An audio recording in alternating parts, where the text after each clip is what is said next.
Yeah, this will put them to sleep. Right. Well, while you're fiddling, I'll call the meeting to order at 7:00. My watch says 7:00. I don't care what anybody else says. Mhm. If I'm a minute or two late, not what my watch says.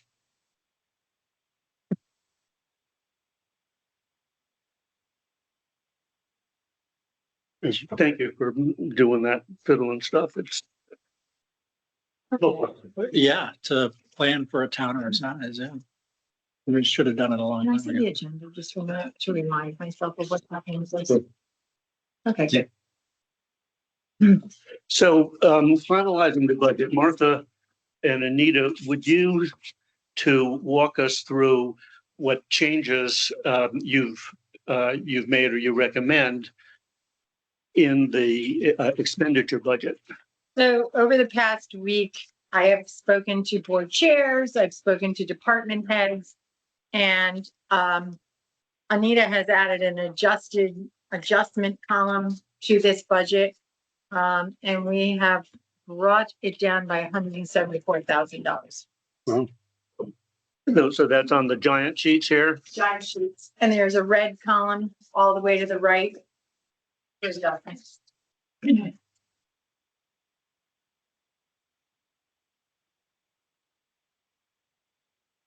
There were a couple of departments who were already really tight, so I didn't go after them, but everybody else, we did.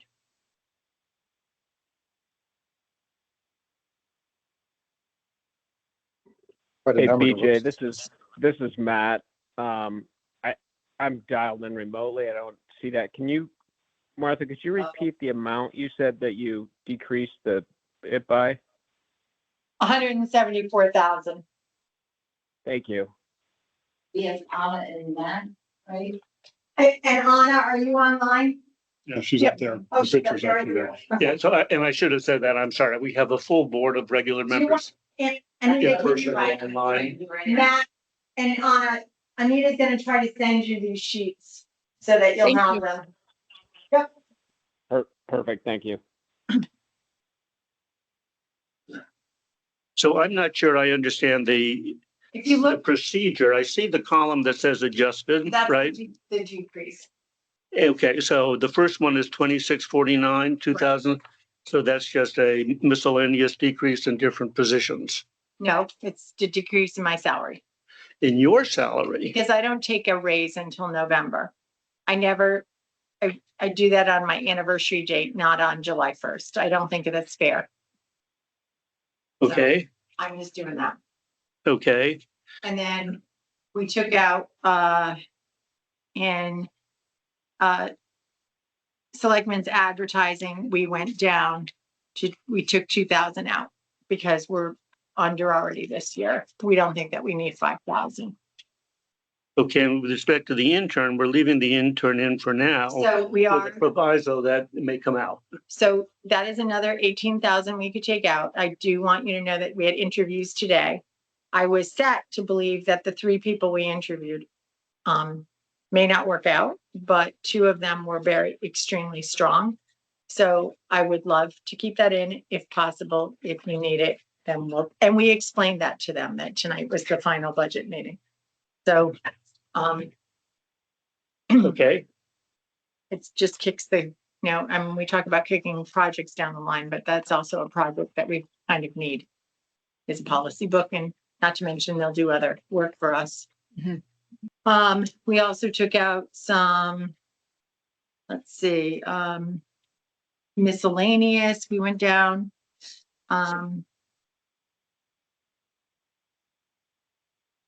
And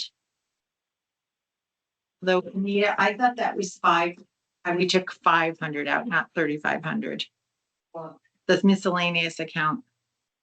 It's out of selectmen's other miscellaneous. well, the numbers right on is definitely. Okay, I might be a typo on that. That's kind of, That's drastic. that's The drastic. whole thing, pretty much. That's very drastic because Yep. that's just things like, if somebody dies, we have to, so rather than 35, it should be 5. yeah, I'm sorry. Okay. I'll just at a moment. Okay. And then- Beach passes, Michelle and I went over. We think we can get by. We went to a different same vendors last year, but We went to stickers. The cost was a little bit less. I talked to Cheryl. She said we could take 200 out of sustainable O-Line. She was good with that. And the Shoreline Gateway, I talked to Michaela and she said we can take 5,000 out of that. So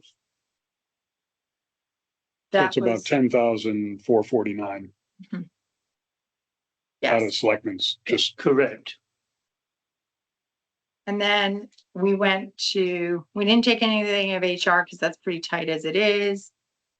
Town clerk, Vicky came down $300 in advertising. She came down 500 in her contracted services. That was, oh, sorry, $600 in her, went to 20.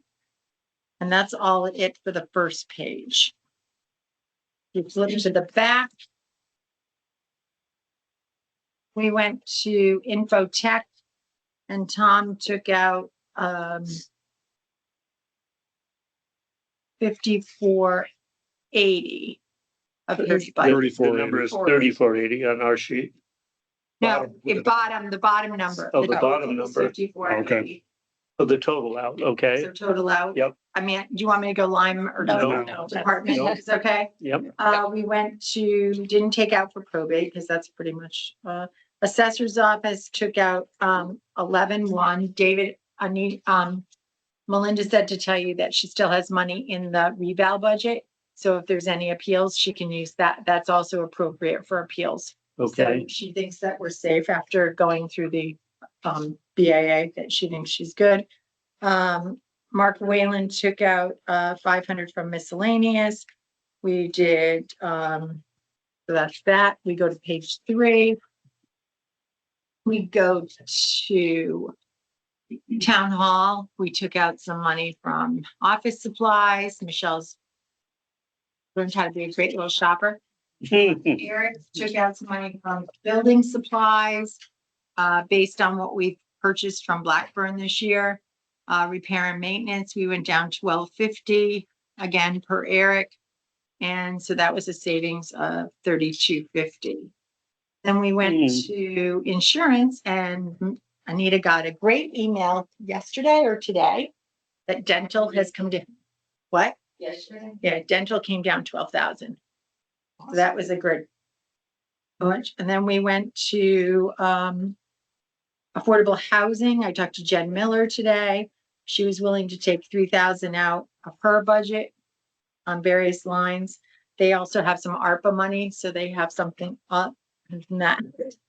That's page 3. We went to page 4. We don't have much on page 4 until you get to the bottom under land use. Eric Knapp took out, you'll see that on page 4 and 5, but Eric Knapp took out 2,000 from, Mhm. I think it was legal planning for planning. And he also took out 2,000 from engineering and planning as well.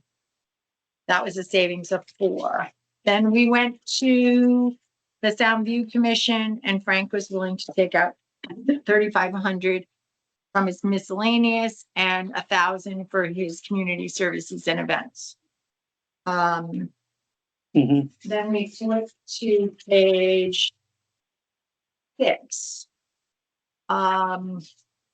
Road and public safety, we took out 1,000 because they're not really purchasing anything. If we need signs or any type of safety measures for traffic, it's going to come out of Ed's budget.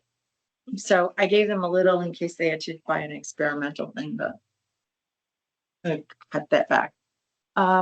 If you flip down to Anita, I'm showing a -5 under fireworks. Is that Are correct? you on this page or the Right. next page? Next page. Because we're adding the back, we need to add in an additional 500. For the tariffs. Tariffs. What page are you on? I'm on page 7. Okay. I'm confused how that's working. You're gonna have to explain. it. Okay, so page 7, I see it under Parks and Rec Oh, other. a negative 500 because of tariffs. We're actually adding in I 500. understand. We did get notification yesterday from the fireworks person. Nothing on page 8. And if you go to page 9. Oh, let's see, we're gonna take out the homelessness services from Amy Bonatti. Because we are giving to the New London Homeless Center. So we don't think that we need it doubled in those 2 places. And then also she has her separate fund that if she has to borrow money. And she has a robust fund. She does. Yeah. We got down to O-Line VNA. There was a meeting this week. They still have no, contract, but I talked to Sarah Gleason and she said, we're fine with the 50. And she said, I appreciate that. I know that you'll support us if we need it, but she said, I think that with the 50 that we've asked for, and they have a robust fund as well. She said, we can get by if this is the route we go. So for right now, they're just going to continue to ponder. Their executive committee was going to meet. They're going to meet Mhm. twice next month to look at options, but Hartford Health has told them they cannot take them on. So, But the bottom line is they understand we need a town nurse and they're gonna do that. And if they need more money from us, they'll come back to us. so one of the things is right now, I think Yale's backtracking a little tiny bit that the wellness visits, the care visits will still continue for a bit. And they may need to sign a new contract for that. So that Denise, who's our nurse that we've had for years, 4 years, 5 years, Denise will still go to those care calls in town and service those people. She's hoping that they'll keep her. This is her territory, so she's hoping that she'll keep that because it's better for continuity. As far as the foot clinics and the foot clinics were subsidized to another contractor, not really through Yale New Haven Health. So Stephanie said she can put those in through one of her programs or something. The biggest thing is the blood pressure clinic. So we learned a lot about blood pressure yesterday, and it's not a skill. So an LPN, maybe they'll hire somebody to come in 5 days a week to be 2 hours in the center just to do blood pressures. If it's the same person, great. Maybe we get 2 people.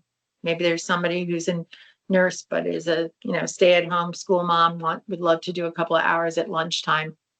That's great. They're going to look into those options. We also talked about the fact that they give a scholarship every year to, I think it's now called Eastern, anyways, Seal Thames Valley. And they give a scholarship, and we thought maybe we could reach out to them, and maybe there's some students who have graduated from there or could be capable of doing blood pressure clinics. So we're looking into that. If you go to page 10, we took out, I talked to Greg Fatoma this morning. He's willing to take 5,000 out next year just to do 70,000 as a contribution, not 75, because that'll help along the way as well. Page 11. Dangerous. I think that wraps up that part. And then we went to capital. And I took out 1,000 from the town hall art restoration fund. Where is that? Still What on page? We're on capital now. Sorry, Page 11. page 11. Well, is it 11? Yep. Yeah. Well, I don't see 1,000 coming out of 11. The breakdown is the last 2 pages. It's Oh, 84.95. It's a whole new page set. It's after page 11. Okay, After page 12. It's the new second set. Here we go. Okay. You find it? Yep. Yours looks smaller than mine. The art restoration and maintenance. I is got where- these size, I guess, because I. Hey, Fred, you're better than I. You want Okay, I took out. No, it's okay. The art restoration and maintenance, we went down 1,000, and town hall paint. And here's what I'm thinking with the town hall paint. Anita will have to adjust the lines going out.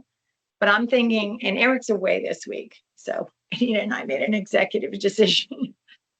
Maybe we only paint one side every 2 years. I think we paid it, I thought we painted a side every year. That's what we usually do. Yeah. But we're thinking we do a side every 2 years. We just did 2 sides last year. So, 'Cause we had to catch up. I think we skipped a year or something. but Russ Fogg sort of popped by, Mhm. doesn't think it looks too bad. He's not the one who does the painting, but he doesn't think it looks that bad. It's up to you. You can keep it. I don't want to go more than every 2 years, but we thought maybe we put 7,000 in the budget this year and then just, So the question is, and it may have to do with where there's more sunlight, I don't know how the paint is gonna deteriorate, whether a paint job can last for 4 years or 8 years. And we can put whatever we want in the budget, but the actual decision should be made on need, right? And if we don't have enough money in the budget, we should get more money, and if we have too much, we shouldn't paint. Shouldn't paint just because it's in the budget to paint. right. It's up to you. There's 7,400 though. If we thought if we split it and just waited 2 years. Well, I guess what I'm saying is that's fine with me, but if you look at the exterior of town hall and you can't wait, then you do it. Yeah. That was our thought. If you flip to page 2, we took out $30,000 from Dave's communication upgrade, 160 down to 30. And then Anita found that in the private duty current balance, we have a balance of $84,967. That can be used for police vehicles. So you've got 34 and 16, take those out from there and let that police fund pay for those 2 things. And that fund will continue to build Right, the next 5 months correct. of the current year. So Is there 5 months? 3 months, whatever it is. It'll keep going. Time flies. Nothing on page 3 of that sheet. And one last one on the, well, that's the open space fund, the 5,000. So I think, I don't know how she's got that done. Yeah, it was the total of 89,171 is from the general fund capital. And then another suggestion was to reduce the open space from 75 to 70 this year. I saw that, but there's also another one on open space somewhere else that I saw. So maybe I'm, Can't say We what did that that'd be. previously. We took 7,000 Listed. out. Maybe. This is Five. just a, That's just this is the transfers. the transfers. Yeah. Sorry. Okay, thank you. There you go. That's- So that's my rundown. So Anita, on these sheets, is there a total somewhere? I'm looking for a total column. Oh, I'm sorry, the total is on the first, is on the last page of the budget, Which is that's page why I just. 12. I did that. I don't mean the total budget, I mean the total subtractions. Have you added those up somewhere? Total subtraction, Is here. with the adjustment to the one from markup is 171,350. And it would bring the percentage down to 7.70. What Say page is that that, again. Martha, that Is you it- have? yeah, is it- I couldn't find it. It's the page 12. It's Page the last page of the regular. The last page of the regular.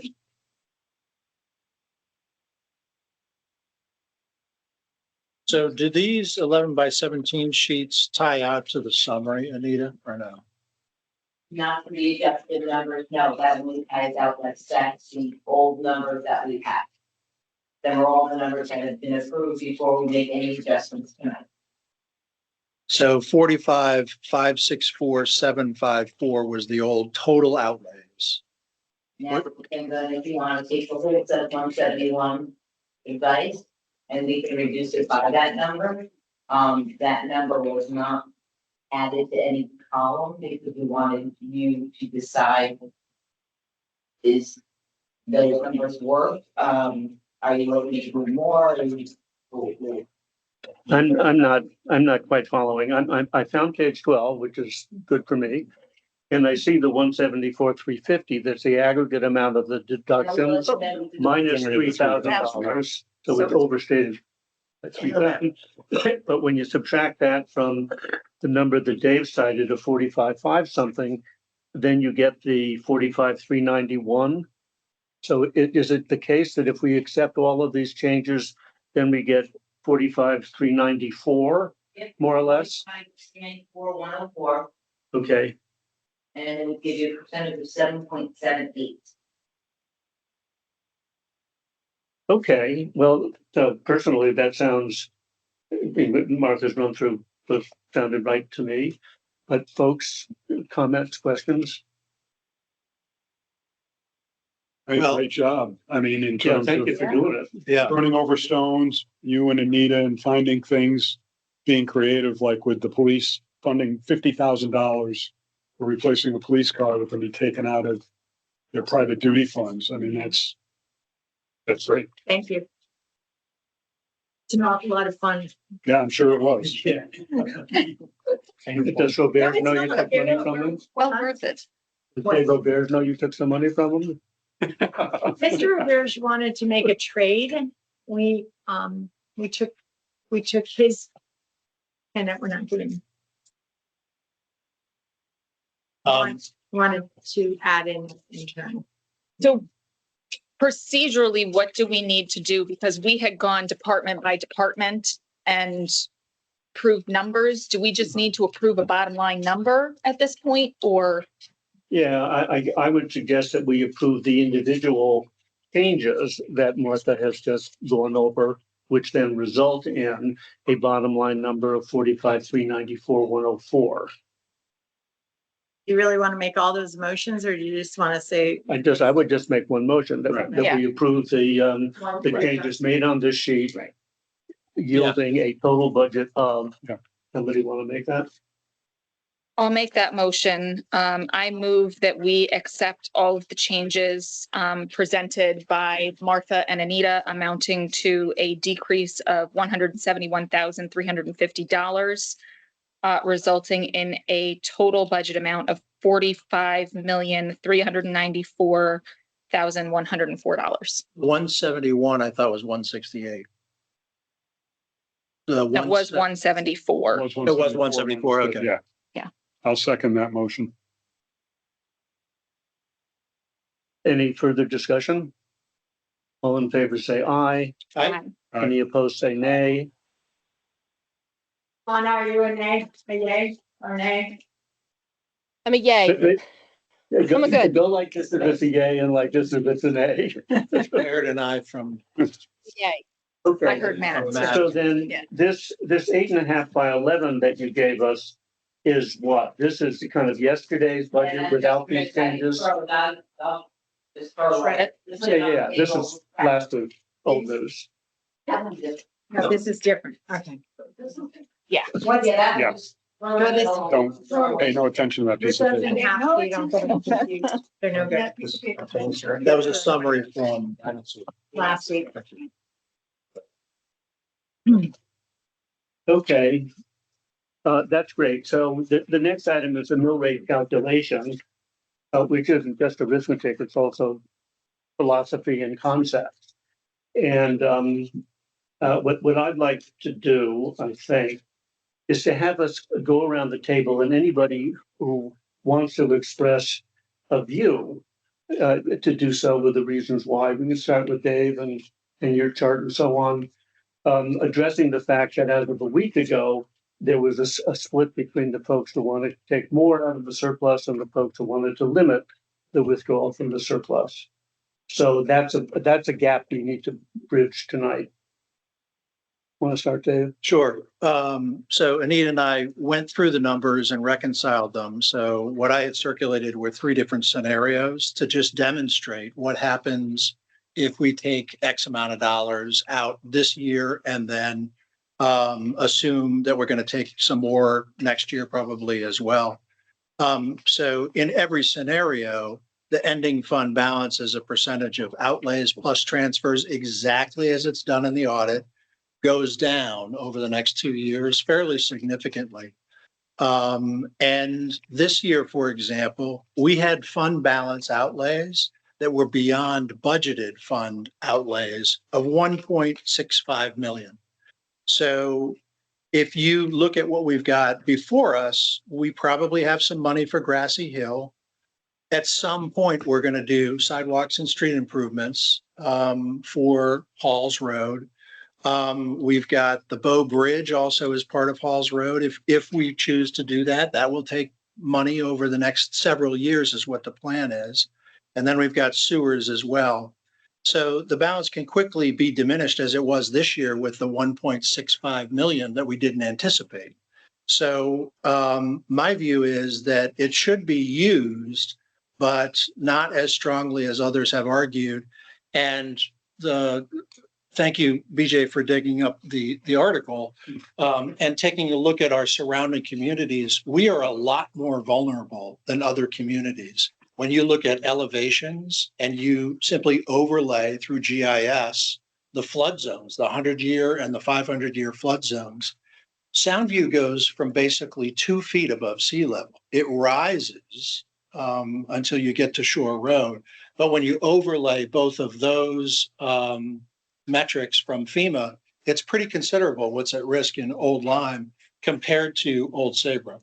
So I maintain a very conservative approach, and I'm comfortable with the 600,000 that was suggested last week. But I don't think, and Grassy Hill is going to come up relatively soon. The work is starting. So we had this year unanticipated needs of 1.65 million. So we think that it's going to be a little bit for Grassy Hill, but things happen. So I would be conservative about it this year.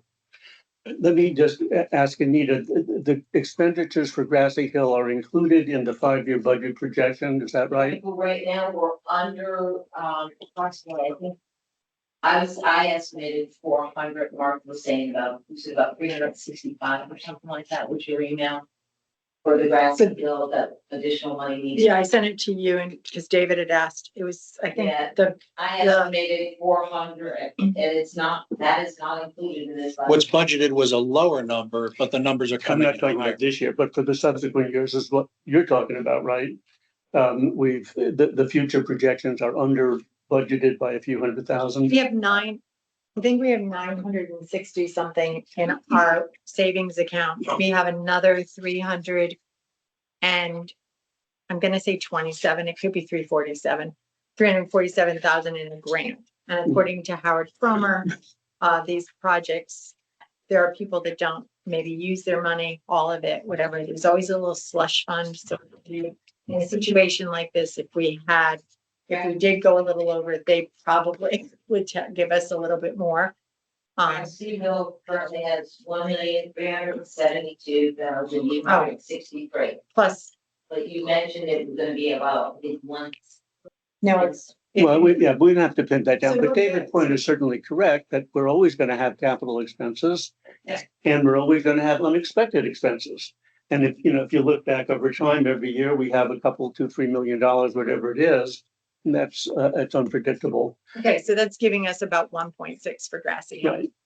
So, But incremental, it's not that much. That's what I'm Right. saying. And- That's why it's only 400. and I 3 think to 4. Howard's predictions were about 1.4, a little over, like 1.45.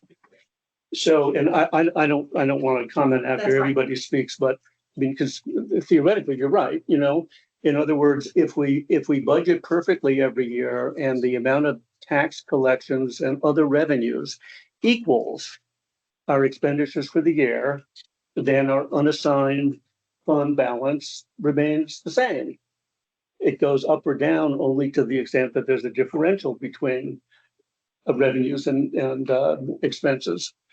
And 2 years ago, we had 781,000 of extra budgeted items come out of the general fund, just to put some more context to it. Okay, but when you also saw the chart that Anita handed out last week that showed the growth of the undesignated fund over the past 5 years. And for one reason or another, whatever it was, at least in the recent history, it's gone up significantly every year. Now, I do want to pause here and involve Anita I couldn't understand your arithmetic, but that's fine. But I want to pause with respect to your projection that the undesignated balance as of June 30th of this year would be 13.8. Mhm. Anita, can you have, let me just say, Dave, that triggered a question in me. I mean, Anita thought it would be 14.9 last week, and you say And 13. the error on that report was the 742 was already included in the revenue side, so that had to come out. Correct. So that was my error, so that's why the sheet on the top. That's the the. Oh, have you, is that sheet on the table somewhere? That's the new one.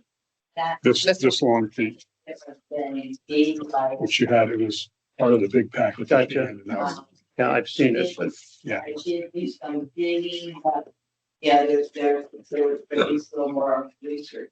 To find where you don't need that. Well, it's easy because it's one line item. It's the transfers out that is in the audit that's used to calculate the denominator for that 35.1%, which we tie out to.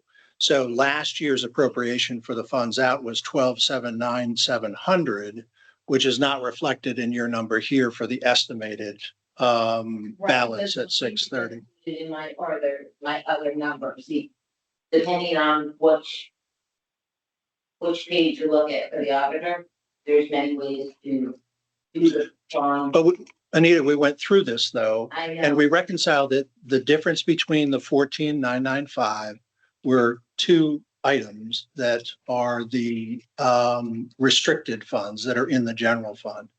So that was the purpose of Monday, was to make sure that we were singing from the same hymnal for the starting point, because now we're off by $600,000, which is 1.5%. So if the auditors come in and their methodology is what it looks like here in the audit, and it includes the 1279, then the number will be lower. But we're telling people right now we have 14.4 projected at the end of the year, including an estimate of 1.5 is what you've got for good news on the budget, right? So we're off by 600,000, so it's not that big of a deal, but I wish that this would have come up on Monday. So, The greatest, yeah, I did go through it today. I did send you an email tonight, but I did not want to talk about it until. it doesn't change the conclusion that over time, even with assuming that we have revenues over expenses in terms of budget of 1.6 million every year, the balance as a percentage of outlays plus transfers goes down in just 2 percentage goes down years. because the budget goes up. That's one component of it. The other component is that your actual amount in your general fund is also going down. But be precise with your terminology. The general fund is different from the unassigned. The unassigned balance. That's what you're talking about. Yeah. What's available for us to spend that's That- used in that 35.1%. Right, right. Why do you deduct these transfers out? I'm looking at the 24-25, the second column. You start with the 14,402. Yeah. I get that. The 1651 is the fund budget outlays this current fiscal year. That wasn't in the budget. This is additional money that we approved and therefore took out, offset by the 742 and the FEMA reimbursement. Right, and that's the part I did. I deducted that 742. I put that line. And then you get to the 1.6, which is just an estimate of probably from Anita, what revenues over Yeah, expenses. she has might be. 1.5. We talked, it could be 1.4, 1.6. So I just used the higher number. Right. But I don't understand the subtraction of 1,279,000, the transfers out. Because that actually happens. Okay, the reason it's on the bottom, and that is one thing that I did notice, is it's on the bottom part of his, because in the audit report, well, I'm saying in the audit report, you're gonna see that they don't deduct Oh, it on I the saw top. it. But on my numbers, it comes off the top part. On the audit, it comes off the bottom part. There's a different, just the way it's set up. Because if you add the total expenses, I think you have 38. And if I was to give you my total expenses, it would be 40. So that 1279 is included in my expenditures. But as for the I made- audit on that report, they do not, they show it separately. I made that adjustment though. Right. But the bottom line is, this is the methodology used by the auditors that I used here. So Well, yeah, but I think there's a disconnect. I'm seeing transfers out twice here. What I'm saying is that the formula is simple, right? You start with the starting point, you add revenues and you subtract expenditures. Mhm. And if you do that, I think you get to the, whatever it is, 14,250 that Anita got to, not the 13,800 that you get to. Anita's budget now matches my figures. I include the 1279 in the expenditures and the They outlays. keep counting on the top. right? This, Anita, this does not affect what the auditors have used, Right. right? The auditors look at whether there was an excess of revenues over expenditures, which is going to raise your cash balance. Then during the year, any appropriation of fund balance that we didn't expect, they subtract proceeds of capital sales we had, that sort of thing. So Well, but if I can guess at what Anita is saying, she's saying, look above on your sheet where you see the 1,279,700 above in the operating budget. Mhm. So I think what she's saying is that she has included that expenditure when she adds up total expenditures and subtracts those from total revenues. And by subtracting it again down here, you're doing it twice. So are you saying that we're actually going to have $2.5 million of, Okay, the way that they do it, and that's how you're gonna see it last year, because So the revenue. can I just, You have to add the Let her finish. transfer back. Anna and Matt can't hear Anita. Oh, I'm sorry. But so if you could come, maybe if you join us at the table, I don't know. Table? yeah, just come join us. Yeah. so PJ, all I Yeah. tried to do was be They just said it's hard to follow what's going on. Yeah, but what I think she's, Anita is saying is that their template, their format is different from her Right here format, next to and Fred. it comes to a different number. We went through it and it did not. So Right, and that was, like I said, that's where it I kept on going through it today, many hours. Looking at what was different. And last year, if you see it, they're showing that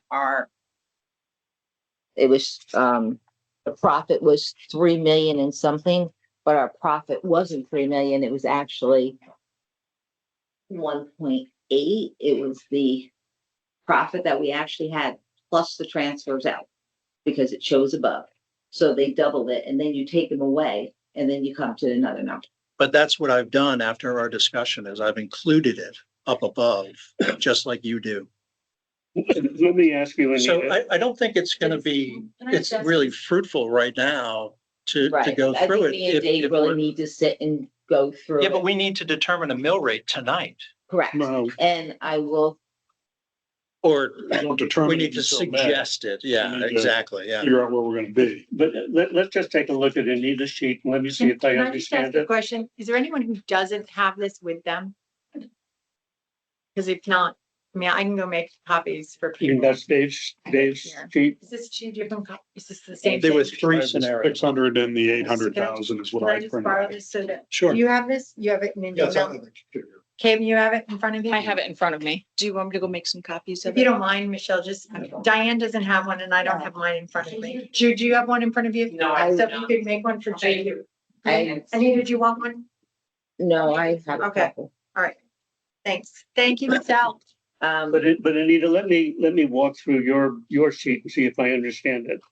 You started with an unassigned fund balance on the auditors as of June 30 of last year of 14,402, right? That was the unassigned, yes, And that's all we're talking about is the Right. unassigned balance. because you have to, Then but you have to understand, the real the net over there is really, it was 149. 500 of it, you'll see in a column there. That is determined by the auditor, what percentage you can spend. Right. Every year, there's been, as you could see, some years about $1 million. Mhm. They give me that number. They determine that Mhm. number and tell me what I have to put in that block. Mhm. So next year could be $1 million. I Mhm. can't tell you. They do that formula. And Anita, does that number just sit there and build? So is it like a That number unspendable? every year changes. Every year that number does change. How long is it unspendable? Unspendable, I believe they base it on the formula, but they're the ones that give me that number. So that's why I wanted to say our real undesignated fund balance is that 149 part. The other part, the assigned, that's your carryover. So that money, unless you turn it back, and then it shows as a revenue. So that's out there, but Well, let's just, So I that's don't why- understand the so non-spendable if either, you but do, Is that like the minimum balance in the account? I think it's to cover some of your payables, it's to cover. No, Anita, we went through this, the 14,995, right? Is the sum of the non-spendable fund balance what of we're saying. 592,910. You Correct. can't spend it. Correct, but the non-spendable changes yearly.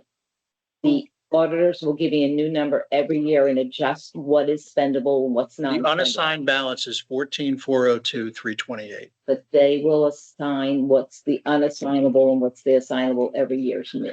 but let's go on, and from my concepts are extremely simple. Just tell me if they're correct. So that's why I We did this. we all agree on the basic. 14,402. Right. Right?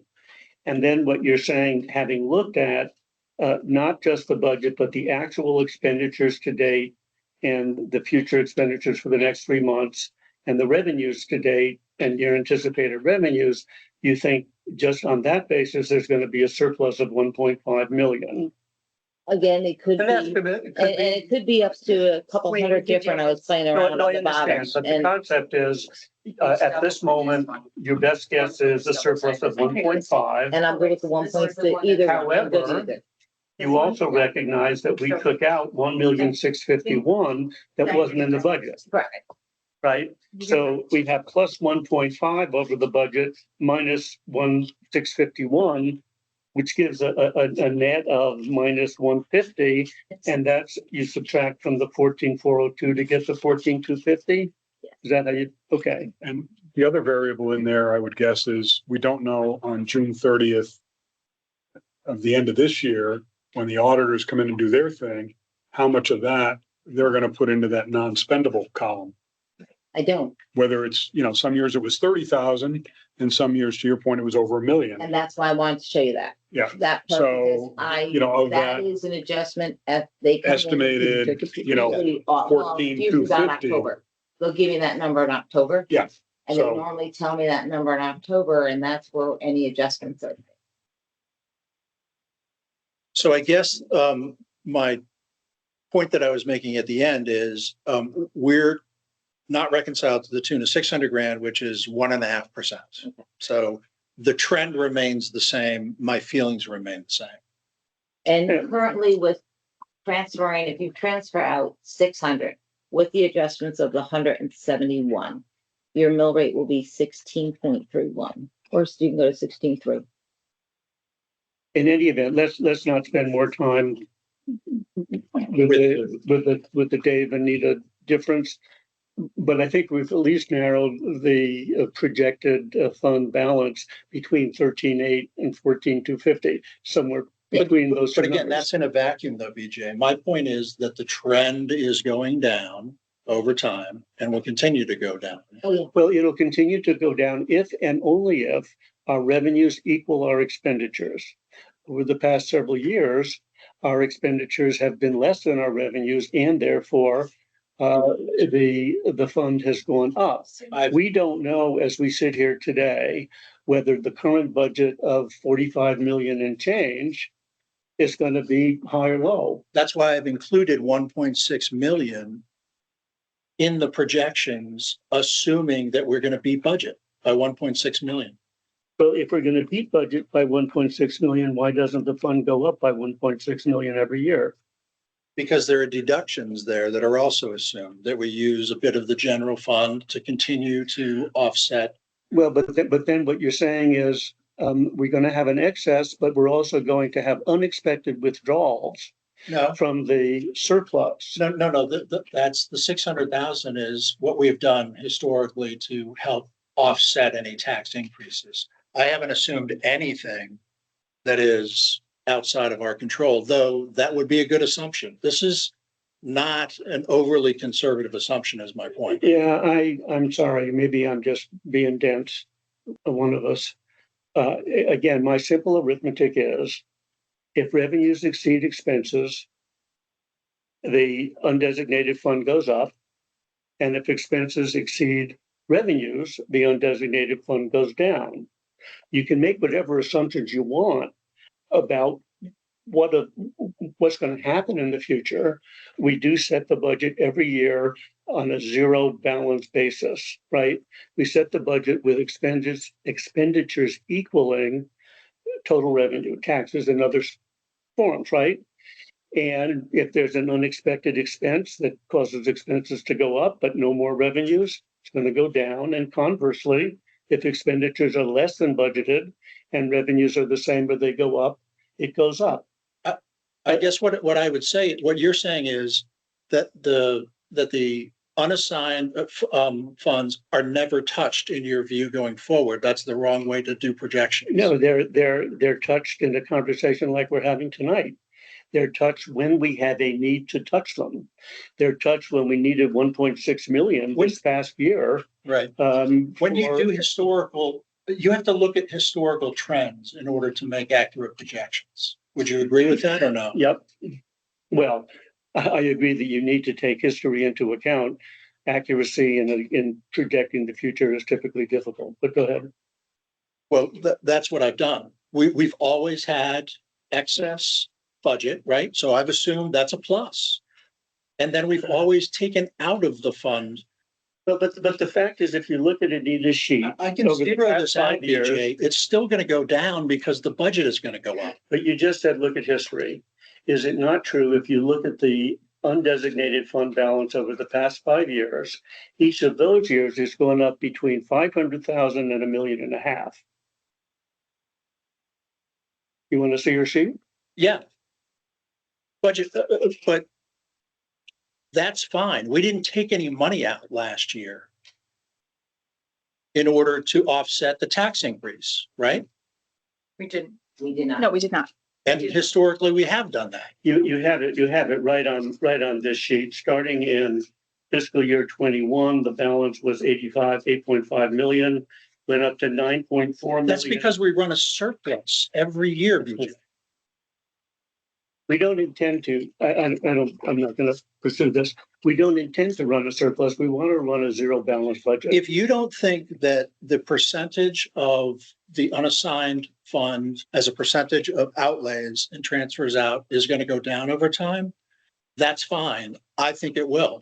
That you asked for my position. I think we need to be conservative for two very significant reasons. I think that we will tap into our unassigned fund.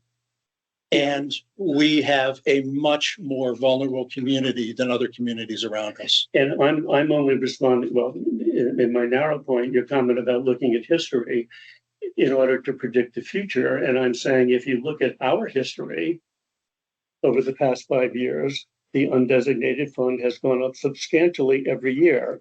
So why is that trend going to reverse itself in the next 5 years? What's it going to do this year? Well, this current year, it's going down by a couple of 100,000.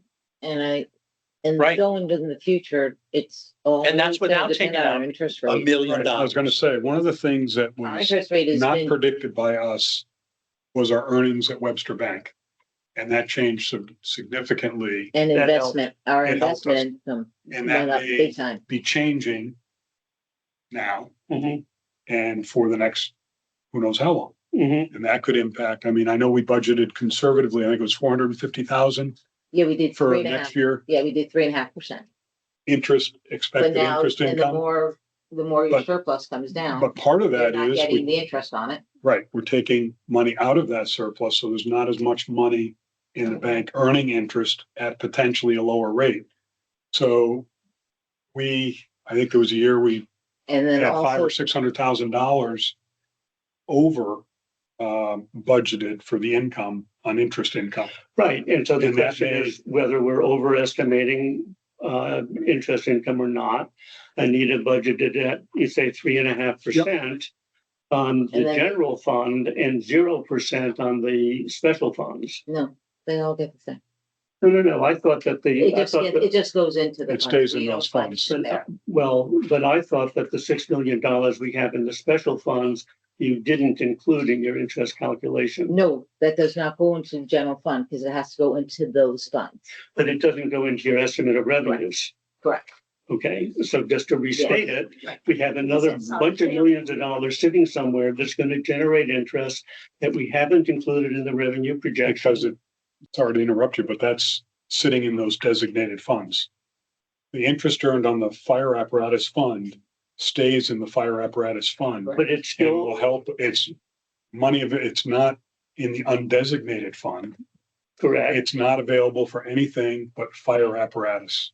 Well, but if we do have to pay money for fire apparatus Yep. and take money from the general fund to buy a new fire truck, the fact that we have more money in the fire truck fund Helps. reduces the amount that we have to take from the general fund. True. And then, But And when we report our financial statements, I assume that the interest income on the special funds are included as interest income on our profit and loss statements.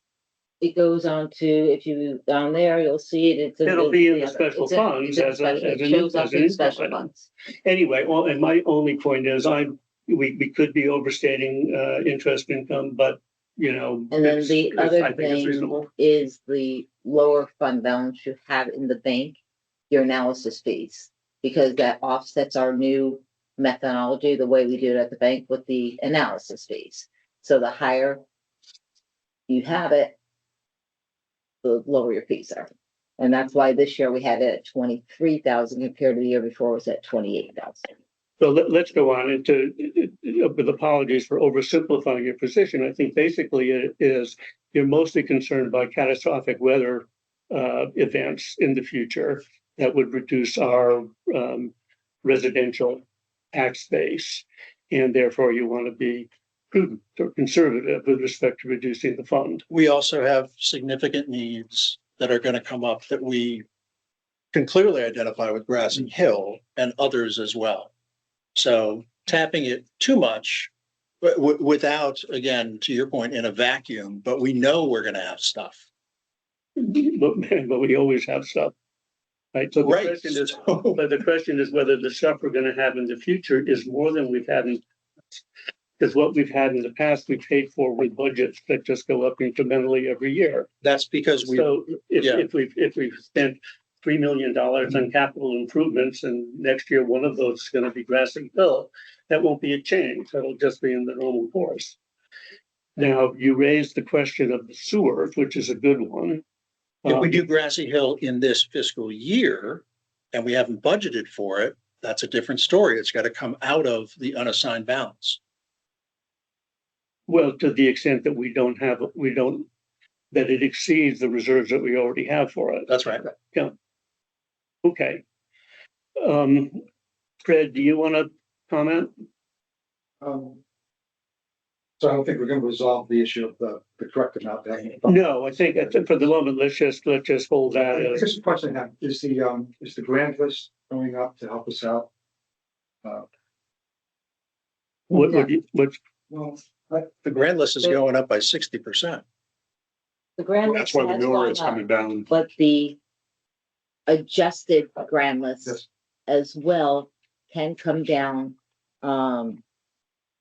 Mel said that they had wait, they were supposed to finish up the round of the last hearing. They had 8 of them. So It's probably not going to move the needle too much. it's yeah, gonna I move think it a that's little. right. You know, the grand list that we have been looking at is less than it came out originally because it's already been reduced And it by might go the another, activity of the assessment appeals function, but that wasn't completed. There were some more appeals to go through. And there could be But I another think couple Dave's right hundred. that it's unlikely that that's gonna be a material difference. There's the sheet you handed out last week, this one here, had the same amount for previous fiscal year as this year. Well, no, that was the comparison paper that he had me do. The comparison, Okay. that's comparison. But It it wasn't, was used to compute this. yeah, that the was, number. it wasn't, it was only for comparison reasons. Okay, There's calculation and comparison. okay. It'd be nice to get the mill rate below 5%, I think, for the taxpayer. So Below 5. below 5% increase. Oh, right now, like I said, currently, like I said, if you use the 600, it's coming in at 16.31. So you can round down to 16.3, because you normally just do one, a 10. But that's your. What's that number? You take 15.5 and you add 5%, what mill rate do you get? 16.3. I got 16.3 with the adjustment, so it came down over last year, 8.1. 15.5 times 1.05 equals 16.275, 16.28. And at 16.28 mils, how many dollars is that? 8. What was that? That would probably be, I'm thinking 7. Looks like it would be 900. 16.27 is 700,000. It's because the 175, Oh, the right. 771. Right. Right. Thank you. So, if I do 700 and that 171, it would give you 16.27 mils. But that goes to, you normally do it to a tenth, or you're gonna bring it down to 16.2, or you're gonna go back up to 16.3. Because you always go to the 10th here, you don't go 2 out, Mhm. you only just go 1 out. And that's gonna be a little off, Fred, because that's from last week. So the expenditures have come down by 171 grand. Okay, so that would help to reduce. Right, Yeah. so that's why, so again, if we're at 16.31 and you just go to 16.3, you're still reducing it a little bit more. And that gets us within the 5% roughly increase range. I understand. Increase in the mill rate. Yeah, 16.3 divided by 15.5 minus 1, whatever that is. Okay, thank you, Fred. Diane, do you have any thoughts you want to share right now? Not really. I'll use it from that. Yeah, I mean, I guess, I've always found it a little strange to use the undesignated fund balance to just try to keep the mill rate low. On the other hand, we always seem to have a surplus, and, we've taken more money than we expend. And which also, I mean, that's one of those kind of things where you want to be on that side. If you err, you want to be on that side. I understand that totally. And I must admit, I am also concerned about the fact that just looking at increases in the next 5 years could be pretty extraordinary in some ways, and then not knowing what's going to be happening with the general economy. Yeah, I think we do need to be, reasonably conservative, though I do feel that our fund balance is very high. I just think it's a lot of money. Okay, So, given those things that I don't know where to land. well, it's not an easy question. No. Kim, what are your thoughts? So I went digging back in history just to remind myself of discussion that went around using the undesignated fund to reduce the mill rate and what we talked about in past years. So, as we all know, last year we talked about using no money from the general fund because we knew that this large increase was coming and we were expecting that we were going to want to be using a larger amount this year and in coming years. So in 2023, when we were looking at the 23-24 budget, we used $600,000 from surplus to keep the mill rate flat. So that was in the interest of having a 0% increase in the mill rate. So you say it came from surplus, and we're still talking about the same thing. This is the undesignated fund. Yeah, the undesignated fund. We pulled $600,000 from the undesignated fund to keep the mill Nickname rate, is surplus. to keep the mill rate flat. And at the end of that year, our unassigned fund, I'll use the terms that Anita has put on here. The unassigned fund balance went up by $1.5 million. Even though we pulled 600,000, But that 600,000 was actually never spent. it was never spent. It was never needed It was not. because we collected more Right. revenue than, Revenues. right. So we never needed to use it. And I think that's the case for most years Yep. that we chose to use money from the unassigned fund to offset the mill rate, was that because our collection rate is so good, we never actually end up pulling it. So I couldn't find the 2022 numbers. The minutes from the 16th of May were missing from the webpage. Already did ask me for that. That's okay. So I don't have the exact number we used that year, but the year before in 2021, we used $400,000. And that was to keep the increase to 0.1. 2022, we used 800,000. Okay, 2022 was 800,000. Yeah, so, The last 2 years were 86. okay. So we used 800,000 in 2022. And still then the unassigned fund balance increased significantly and we never actually needed that 800,000. In 2020, so in 2020, we were looking at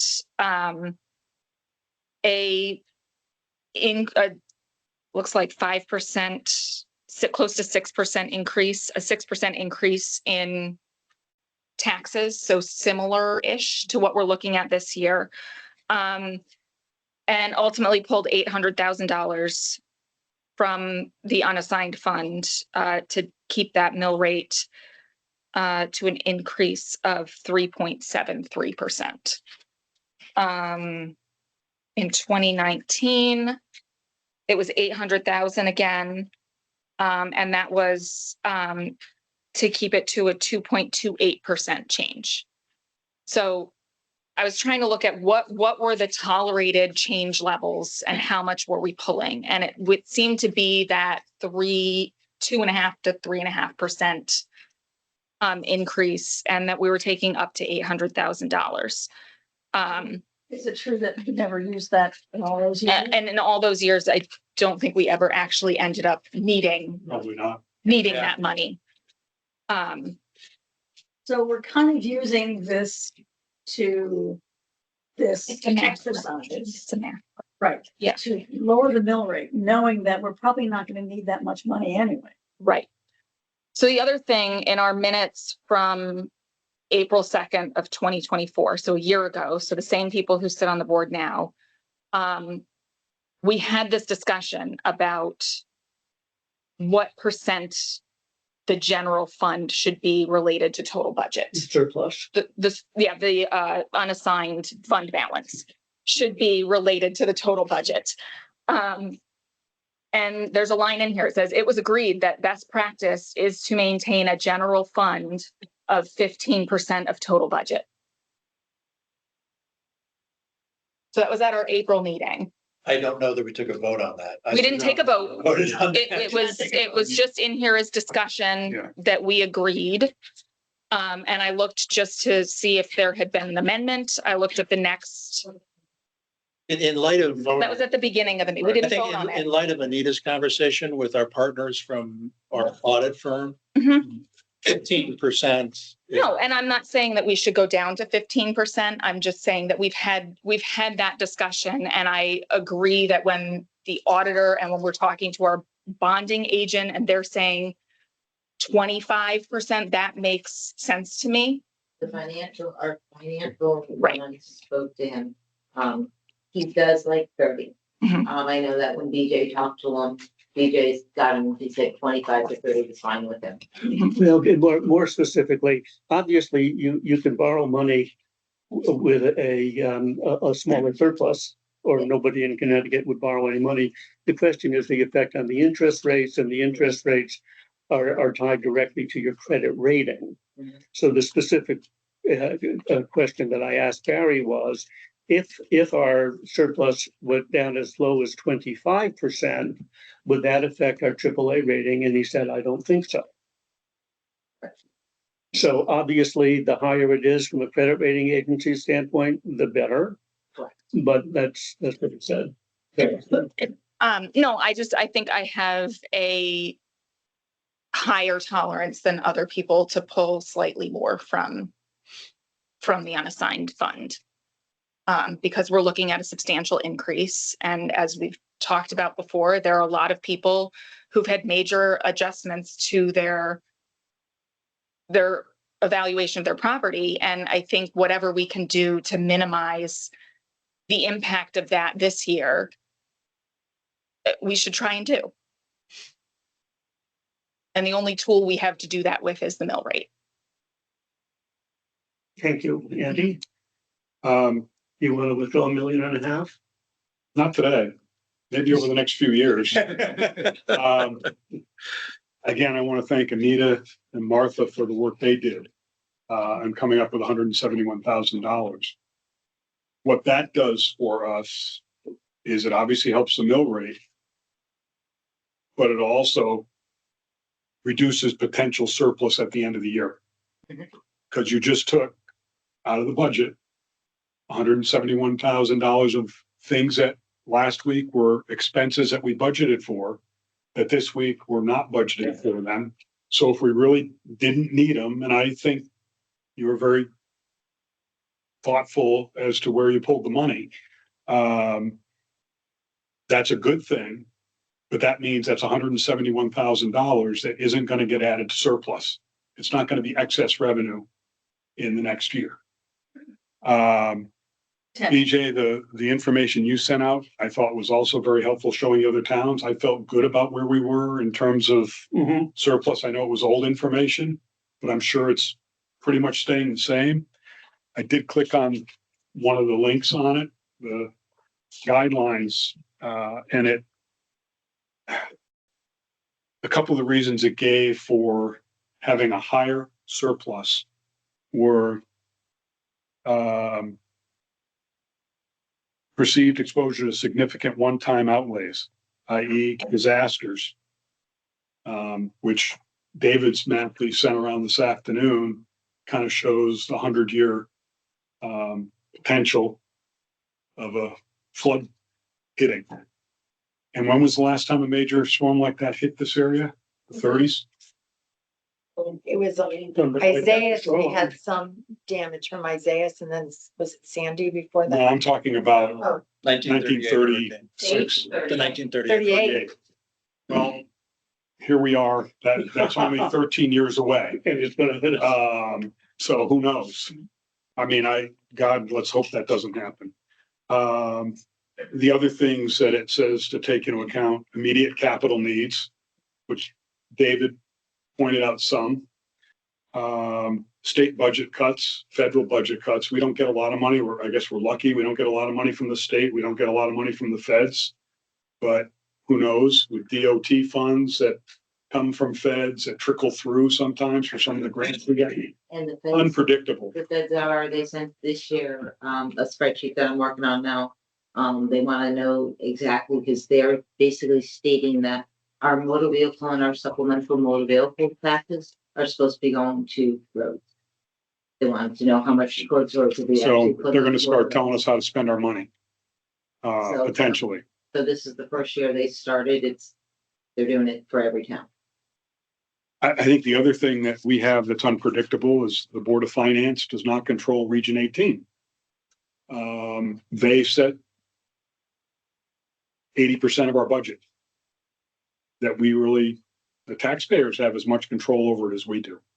We can certainly try to have influence, but they're going to do what they're going to do, and we have to figure out how to pay for it. Again, last week, the two numbers kicked around that motions were put on the table. Well, two of the numbers were 800,000 and 600,000. As a group, we couldn't agree on those. Well, Anita and Martha got us almost 200,000 of it, which again is fantastic. The number I'm going to feel comfortable with is still going to be 600,000, especially with their money. That gets us almost to that $800,000. Thank you. Impact on the mill rate. Okay. Do you want to say something, I Martha? just wanted to say that revenues, I mean, we've talked a little bit about increasing revenues. So we have started a project of looking at the other area towns as far as building funds. And we're gonna see, Mark and I will kick that around. We'll bring it to Board of Selectmen if Mark feels that we should raise some of those prices, fees, sorry. And then also, you know, I know Kim has talked to has mentioned Park and Rec. And although those camp funds are gonna basically roll in for this fiscal year, we could start to discuss with them for what next fiscal year's budget can be. It's still passing, I mean, you're still passing the cost to the taxpayer, but if it's smaller amounts, I think that we can handle it. I mean. But just one other thing, if I could add to it. One of the dangers of saying, all right, we've got all these things going on this year, people are dealing with their new assessments of their property and they're in a different category. If we took a significantly larger amount of money of our surplus and put towards that, we're probably not going to be able to do that next year and the year after that. So that's kind of very artificially lower those mill rates because we probably would not be able to maintain a higher level of utilizing surplus to offset the tax bills we send out. So there's a danger there if we did, you wanted to do $1.2 million or whatever. What about next year? If we can't do $1.2 million because of other factors, that's going to add to the quote unquote increase in the monies we're going to need to receive from taxpayers to operate the town. So I think having it at a relatively level platform is. Thank you, Andy. Are you gonna talk to those people? I'm gonna go next and exercise my authority as the chair. But I'm certainly gonna get to them. So you say we should hold it level and just kind of digressing from what my thoughts were. The question is hold it level at what level, right? What I said was 600,000. No, but I thought you meant the undesignated fund. We should hold that level. No, I meant that our ability to contribute from the undesignated fund Should remain at 600,000 in that neighborhood. a year, regardless of what our needs are, regardless Well, of the no, balance in the no. undesignated fund. No, Okay, I don't want to be argumentative, but what I'm struck by is the fact that the facts really haven't changed. I mean, David and Andy are absolutely right that we could suffer a hurricane that would reduce the tax base. And that was true last year, it was true the year before, it was true 10 years before. You know, it's always been true. But I don't understand why our analysis of the response to that has changed so much. Why a few years ago, when, say, the undesignated fund was $10 million, we could take $800,000 out of it. The risk of a hurricane is no different today than it was. But today, when it's $14 million, we don't want to do that. So I just don't understand where the change in analysis comes from. I also don't know how you make that decision. Basically, we're in a sense buying an insurance policy to cover some of the costs that we might incur if there's a future catastrophic event, and in this case, to our taxes. And as with any insurance policy, you've got to look at the likelihood that the event is going to occur and the severity of it. And based on that, you decide how much money am I willing to pay in an insurance premium. And we just have a difference of opinion as to that answer. I also feel that what's our job here? And I interpret our job, and I don't dispute that, I don't think any of you would disagree, is to make decisions in the best interest of the town, of the community. And in doing that, I think that I would want to take into account what I think the taxpayers' decision would be, and then mitigate that decision by what I think is prudent. If I think the taxpayers would want to take $8 million out of the surplus, I think that was stupid. And it would put the town in danger. So I wouldn't go along with that. But in general, I'm informed by what I think the sentiment of the taxpayers would be. And without having done a study, my gut tells me that they would argue for a larger withdrawal in order to mitigate their taxes this year rather than a smaller withdrawal, because of two things. One, that the budget has gone up so much, $2 million just for the school alone, plus our own budget has gone up so much. And then a subsection of the taxpayers are folks on a fixed income whose houses have gone up substantially in valuation compared to the average. I don't care too much about Dave or me or Andy for that matter if our houses went up in value, because we can afford to pay it. But there are folks in town, who can't, and for them it's a real burden. And so for those two reasons, the increase in taxes based on the budget and the increase in taxes for that vulnerable population based on their fixed income argues to me that this is the rainy day for which our rainy day fund was designed. Now, when you have a rainy day fund, the purpose is suspended at some point under some set of facts. And we can disagree whether we have that set of facts today. I think we do.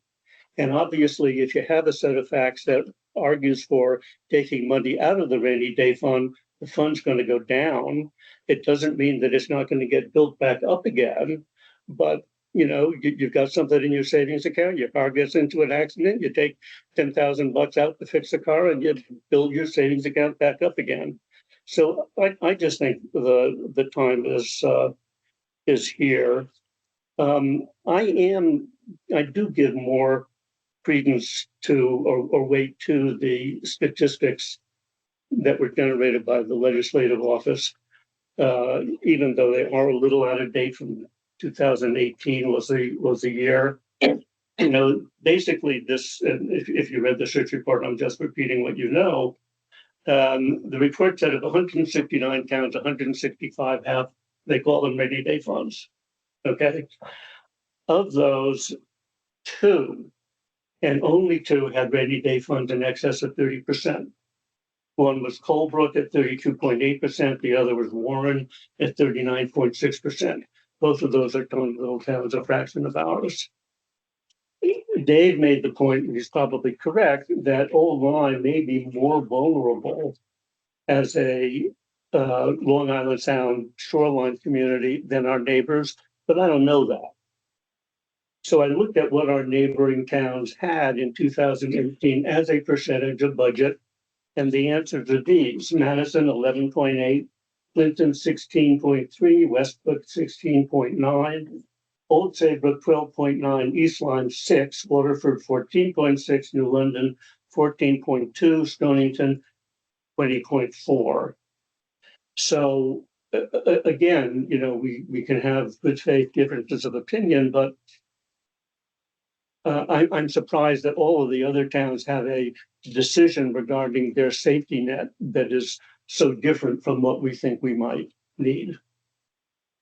That's me. HARs at that point was 24.8. Ours was 24.8. At that point, to compare those numbers to the 2018. Oh, no, Ours no, was no. 24. Well, we've always had that. We've always had the Andy philosophy that we need a robust surplus. Yeah. I'm just saying to in protect the comparison to those town. numbers. Yeah. No, I'm agreeing that we've been higher than all of our neighbors, at least in 2018. Matt, are you on the phone? Hey, BJ, yes, I am. So, hey, I have a question before I go. So what's your proposal? I heard your spiel. What's your proposal for a number? Yeah, I'm not I'm not gonna make a proposal at this moment. I want to hear you and Anna. And then I want to pass around a sheet that will show everybody what different levels of withdrawals mean in terms of a percent of surplus. I can do that now. Okay, I don't want to rehash what everybody else has said. I will say a few things. First of all, like others have said, thank you to Martha and Anita for going through and finding the extra savings. That's very, very helpful. Thank you Go ahead. to David for running through some of the numbers. So where I'm at is basically where I was last week, in the sense that whatever we do, like, and we can relitigate the numbers. I don't know. I know there was a lot of discussion about the numbers that David had, but it's pretty clear to me that the percentage is going to go down fairly significantly over the next few years, regardless of what we like, sort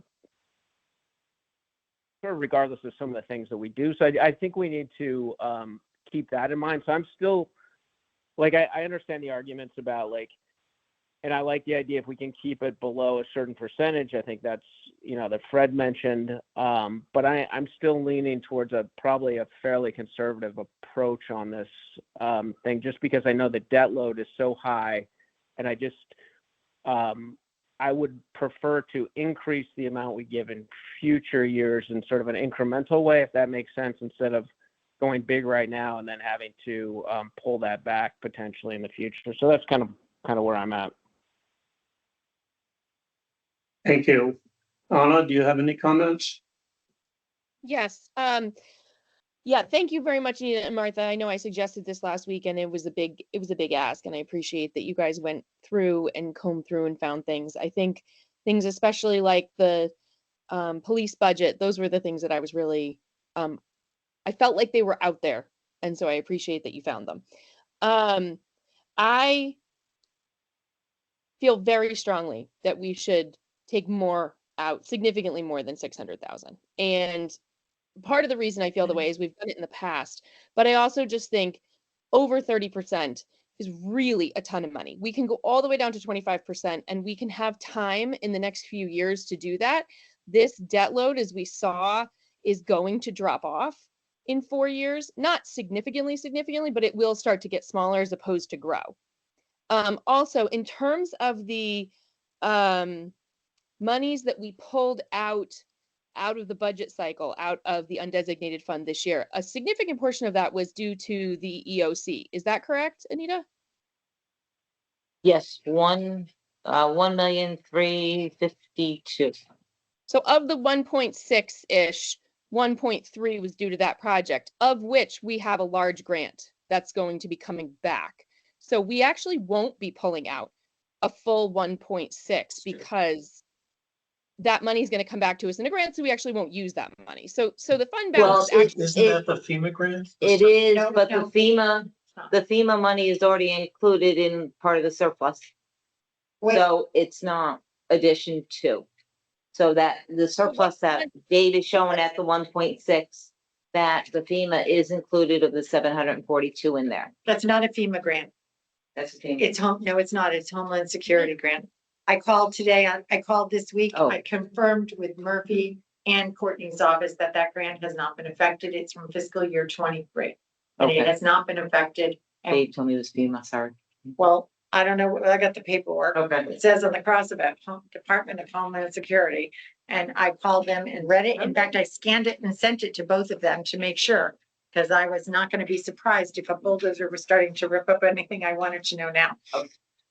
so So- then I'm just confused about if it's really 1.6 or if it's actually not that much because we're going to get money back. Like, what did we spend 1.6 on? $705,000 is in the grant. Might be I think our 700, net cost for that project is 600,000 or 700,000. 600 or 700 for us. Right, but what's the 1.6 then that we pulled out of the undesignated fund throughout the year? I was under the impression that a significant portion of that was for the EOC. Well, it was because we Anita had to include it as an expense. She Correct. didn't offset that expense by the grant. Because the money hasn't come in yet. And the rest was the sluice way. And so what my was point the- is, once that grant comes in, that money is not going to be used to pay, that money isn't, it's going to stay in our undesignated fund because we have a revenue source for it. So that the fund isn't actually going down this year. It just looks like that on paper because that's how we have to account for things. But in reality, it's not going down. When we get to the end of next year, we should have, hopefully by the end of next year, because that's when we have to have it done by, we should have grant money for that. So No. my point is No, just that let me Well, just the interrupt you grant- for a The minute. grant money will be shown as receivable as of 6/30/2025. It is included in the one point. This fiscal year. It is included in this fiscal year. Under Dave's number, it was 1.6. He was showing as a surplus. Under my number, I was showing as a 1.5. The 742 grant money is included. So the expenditure is 1651340. If I'm Right. right, correct? That's the right number. I think that we have a lot of wiggle room in this surplus over the next few years. And if we take $1 million out each year, yes, the fund will go down, but we will have the opportunity to build it back. And I think if we do try, I mean, this was a year where with this EOC was a very large project to pull out. And had we not done that project, which was approved by the town at a town meeting with nobody saying they didn't want it at the town meeting. So if we don't have that size project out of a budget cycle that we haven't saved money for, because normally that type of a project, we wouldn't just drop on us onto the surplus. We would be like, no, we know that's coming. Let's put a couple $100,000, in a fund for that. So I think we're very safe to use $1 million.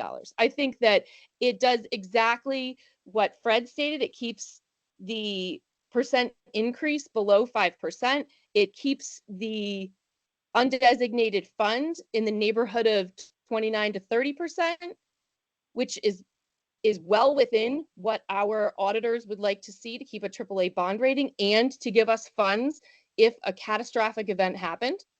So I don't see the negative to doing this. It is a little bit more than we've done traditionally, but for several years in a row, we took out 800,000 in years that were much less impactful tax burden wise on the individual homeowner and the individual taxpayer.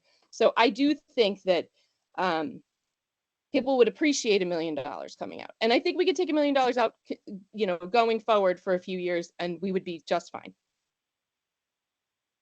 I think most people's taxes I know 2,200 folks are going to go up by, call it 12 or 14%, not knowing where we're going to end up tonight. There's going to be a lot of people whose taxes are going to go down this year. I'm also looking at, Anita, if I could, the unassigned fund balance. Something funky happened during COVID because we were at 7.8, 15, 16, then 8.6, then 8.6, then 9, then down to 8.6, then back up to 9.4. Then boom, 2.1 million bucks our unassigned fund balance goes up by. Then it goes up by another 1.4. Then it goes up by another 1.5 million. And we've got this assigned column, and this is not going to be solved tonight. I'm just pointing out there's something weird going on when COVID came in, and Your expenditures were less. Well, I think we've over budgeted for expenditures for a while. And we've come in, last year we came in $1 million under expenditures. We taxed people, but we didn't spend $1 million. So that's not necessarily good budgeting, but And this might be our opportunity to give them back $1 million that we overtaxed them. what I'm saying though is we've got lots of other things that are coming up. I maintain my position, but something doesn't make sense to me in terms of the unassigned fund balance. Look at the non-spendable too. It was $1 million and then it dropped to 30 grand, which grows your unassigned fund balance by 950 grand in 1 year. And that's why I wanted to show it all out. Yeah. So It would be that you would interesting Actually see. to know but- what their calculation is for But it that. calls into Exactly. question, how much cash do we actually have? Which is a disappointing thing to have to ask and the Oh, Board of I Finance. have these numbers. too. I know, as of today, we know how much cash we've got. But, yeah, so just an observation. That's why I wanted to do it. But in the absence of knowing that, I feel conservatism is necessary, because if all these numbers were right and we knew we had good projections for the next couple of years, I'd be a lot more supportive of a bigger number than I am. So I think talking through stuff without really good projections, which is what I tried to do with Anita, means that it's like, I want to give more money. No, I want to give less. You're not going to convince folks. So, Well, we can go to the town meeting with no withdrawal from surplus. Right, and just tell them that the Board of Finance couldn't agree. well, we could do that, but no one has suggested. Okay, So, I mean, I think your point that the growth in the unassigned fund represents taxpayer money that people paid taxes to the town and we didn't spend it. And at some point, there's some limit to how much money you put in the unassigned fund. And at some point you have to give that money back to the taxpayer. But is it a cash increase, the 950 grand between 2020 and 2022? I don't know. well, you can't talk about it as a cash increase because it's an accounting concept. We have a shitload more cash than 14 million in the bank, But right? Not that's But it's available to spread- spend. Huh?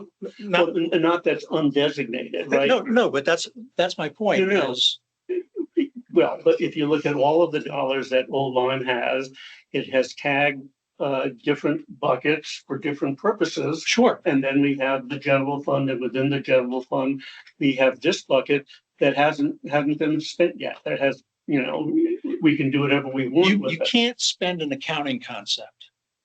You can only spend actual cash. Yeah, but- And that's why I'm questioning what the heck is going on with this. But are you suggesting we don't have the 14 million cash in the bank? I don't know. Anita, do we have the 14 million of cash in the bank?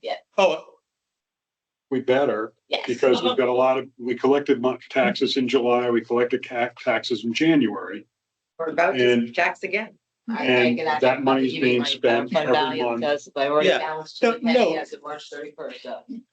but the difference between 12 million of actual cash that you have available to spend and 14.4 that could be an accounting construct, that's a meaningful difference. It's my only point. It makes me more conservative because I deal with projections that are based on people thinking about what's going into those projections. And in 2 years, here's where we could be if you agree with these assumptions, that sort of thing. So I will make a motion for $600,000 to reduce our tax, our property tax needs for the coming year. I'll second that. Okay, so there's an opportunity for discussion. I tasked around, and you folks on the screen don't necessarily, you don't have a copy of this. Oh, can someone take a picture and send it to them? I Right. texted Anna a picture. Oh, okay. But not I Matt. don't have Matt's take a number, I don't Can I think. give me a number? I could text them. Happy to. Oh, What I did was determine the percentage of the budget that the surplus would reflect if we withdrew different dollar amounts.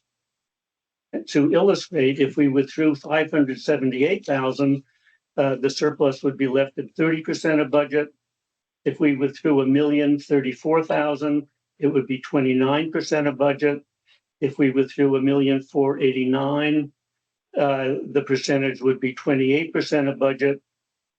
If we went down as low as 25% of budget, which is the number that our bond guy said would still maintain a AAA rating, we could withdraw as much as 2,857,000 from the surplus.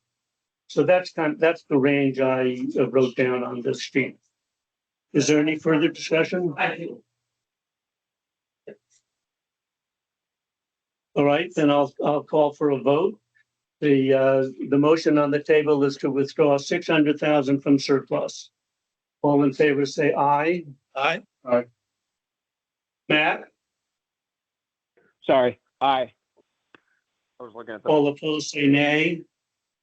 Nay. Nay. Anna? Nay. Okay, so this is where we Nay. left last. Got it. Let's hear where we're gonna meet in the middle, hopefully. Well, I'm probably not going to vote for anything less than $1 million. $1 million would bring us down to 29%. That's a robust balance.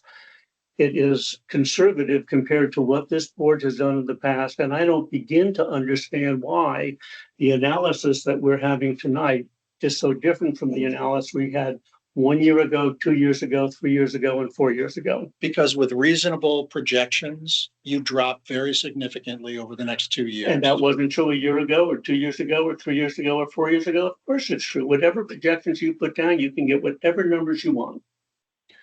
Oh, that is. BJ, we were looking at If you are to potential take, projects. The only thing, the discussion last year, knowing the $57 million Region 18 project was going to hit our budget this year. That was the reason why we did not give money last year. We did not take money out of our undesignated fund. I think we did look ahead. We knew what we had on the plate. We had things like the library. We had things like town hall debt that was falling off. We had things that were falling off our expense load. So, but I think the stakes are getting higher. Everything is costing significantly more.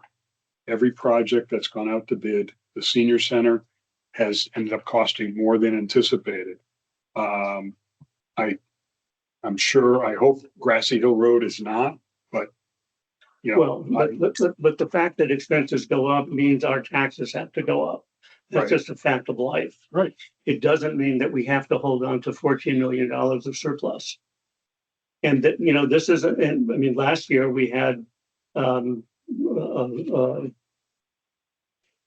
little less, and we saved it because we wanted to save it for a rainy day. In my view, the rainy day has arrived and now we don't want to spend it.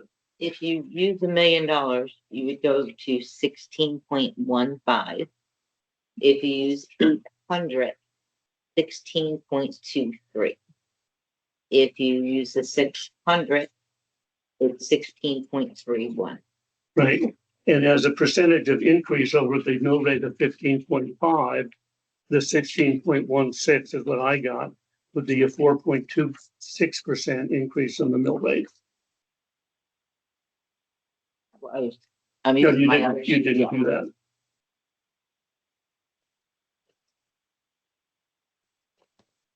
I agree with everything that's been said. I really think this is the time. $1 million is reasonable. We have it. We have way more than this. I mean, without even adding to it this year, we could take out another million next year and another 900,000 the year after that, assuming we don't increase this fund at all. And we would still be at over 25%. But I guess that's the part of the discussion that has to happen at a later date. What is our true comfort level? Our auditor, I thought, said 25 to 30, not 25. No. So do we want to go right to the 25 over the next 3 years? Or do we want to be able to make sure that we can ease our way in there, because the budget's going to go up. So taking 2.8 million out over the next 3 years is going to probably drop us significantly below the 25%. Yeah, but the auditor didn't give her opinion as to what it should be. She said the bond rating agencies would like to see 25 to 30%, which is consistent with what our bond guy said. But it is a range 25 to 30 That was the to manager. maintain a AAA rating. Martha? Can I ask a question? I just put an idea out there on the table. We've had a lot of tie votes. is it possible to present the budget with option A or option B? And let the townspeople vote? Like, you can take 600 out, you can take 800 out. I mean, these are the people who pay the taxes. And I know that you're representatives of them, but we've had 3 tie votes last week, we've had 1 this week. Is it possible to do that with 2 or 3 scenarios? I'm also concerned about the fact that you have a school budget that has to pass a referendum. If it doesn't, then that goes back to the drawing board for some work.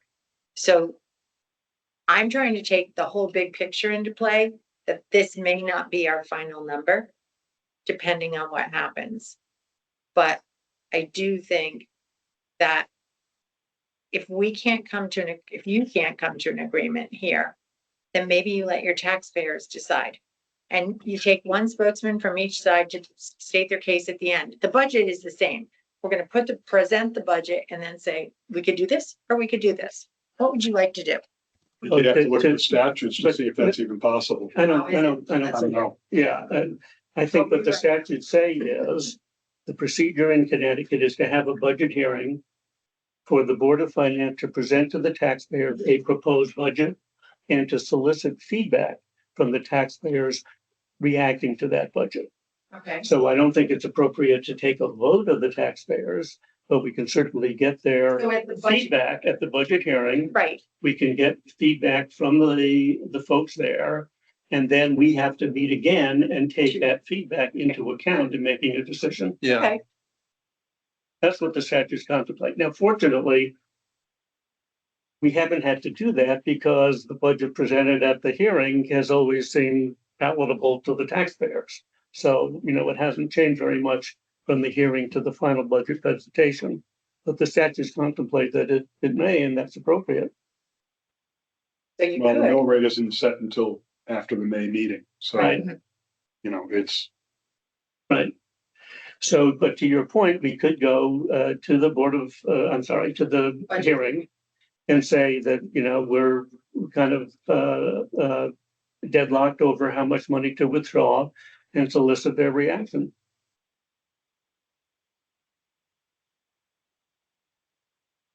and how many people are usually at our budget hearing? Well, Besides elected officials? here? Right. If they I mean, understand, that's, but if they understand this is an issue on the agenda. I think it'd be enervating, Huh? to get people, I think it would be enervating to people show Mhm. that. I mean, it's just an idea to get some feedback because I think we all have feelings. I look at it too. I mean, look, I take into other things into consideration. I take interest rates. What's going to happen with them? Are we going to be still pulling a 4? Or are we going to be down to 2.4? I mean, who knows? We've budgeted 3.5. That could be generous. I don't know, but I look at those things and think, what do we really should have our treasurer here to say what plans is he making or looking at with Anita to what other investments we could make if we needed to. We did send in some of the paperwork and I'm waiting to hear from Stiff about accepting us to go back, because years ago you had Stiff and someone closed out the account here.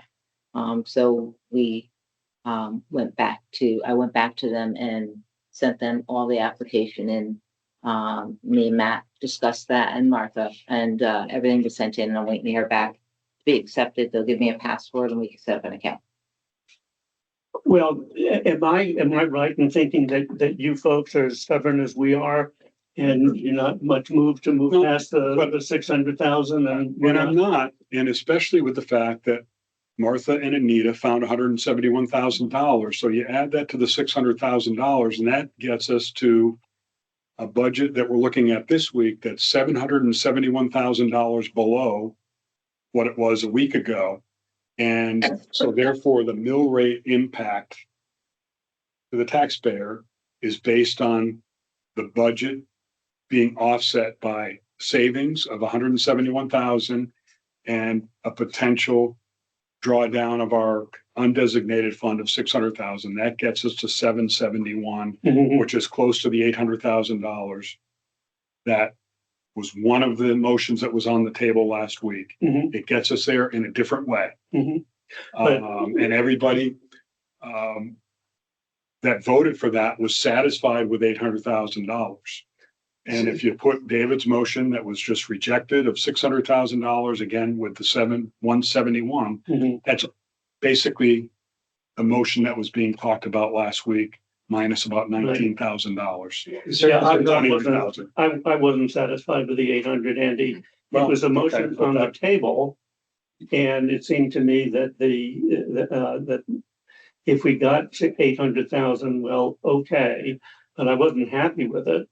And you were saying that, okay, we've now saved another 171,000. It doesn't change my mind at all. My purpose is still to We didn't go mitigate- down by 171,000. My purpose is still to mitigate the tax impact on the taxpayers of this town, especially the ones with high valuations and fixed incomes, as much as I think we safely can. And I certainly believe that if we take $1 million out and we're left with 13.2 in the kitty, we're adequately protected. And that's just me. But am I right in thinking there's not much more point in trying to negotiate because we're not? No, because one position has moved from last week. But you But can it's say not that. You can say the word. What position is moved? You guys all voted for 800 grand. Well, are you I would willing say to that put 800 on grand the was table my tonight? floor. Pardon? Are you willing to approve 800 tonight? No, I'm saying our position hasn't changed, and we actually were at 400. And you guys were at 800, and then Andy suggested Well, let's- 600. Okay, let's see what the taxpayers have to say. Sure. And what I'd request at the hearing is that both sides are able to present the overall picture. And not just have, hey, do you guys want $1.5 million or do you want 0? You know, or something like that. Mhm. So I do think that it would be fair to the taxpayers to understand our debt level has increased. And get these numbers right so that they understand if nothing else changes, and I won't put any assumptions in here, here's what happens to our overall balance. And here are the homes that could be affected, that sort of thing. That would be, if I were to present, those would be my points. So, and I would also take a look at the homes that are actually affected too, to see which ones, are going to experience a decrease because of the crazy revaluation that happened.